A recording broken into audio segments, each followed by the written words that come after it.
mark the 20-year anniversary since Pluto was stripped of its planetary status in 2006 when it was officially made a dwarf planet. But did Pluto really deserve this? Well, first off, Pluto was a celestial object with no feelings or care about what us humans call it over 4 billion kilometers away here on Earth. It is us who hold on to the idea of Pluto being a planet, despite the official change made by the International Astronomical Union. So why did they decide to demote Pluto?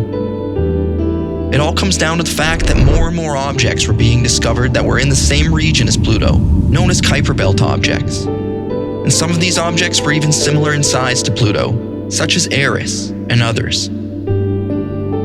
This meant a decision had to be made. Either include all of these newly discovered, small, distant objects as new planets, or take a step back and make some distinctions of what it actually means to be a planet. A vote was held, and it was declared that a new definition of planets was needed, which Pluto would fall just short of. In order for an object to be considered a planet, it must meet 3 criteria. First, the object must orbit a star. Second, the object must be large enough for gravity to make it spherical in shape. And third, the object must clear the path of its orbit of other large objects. Pluto passes all but the third requirement.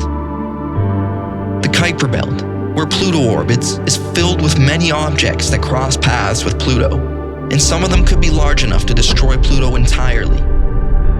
This has been the reason Pluto has been unable to regain its long-lost status as a planet.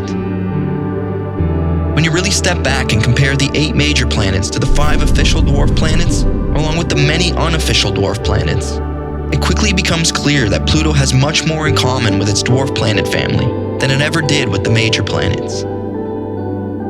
I can fully understand the surprise of Pluto's reclassification if you grew up with Pluto as the 9th planet, but this can often be the case with science when new discoveries are made. The more we explore and discover, the more we can update our understanding of the solar system and beyond. Science was never meant to be lists of unchanging facts.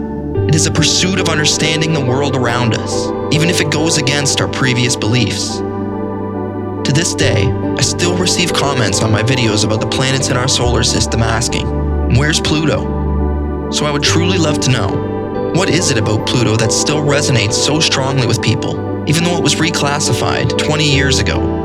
Please let me know in the comments below. And if you enjoy videos exploring the solar system or the cosmos, feel free to hit like, share, and subscribe to help support the channel, free of charge. It truly helps a great deal, and I would appreciate it very much. Thank you for joining me today. Until next time, my friends, take care and be well.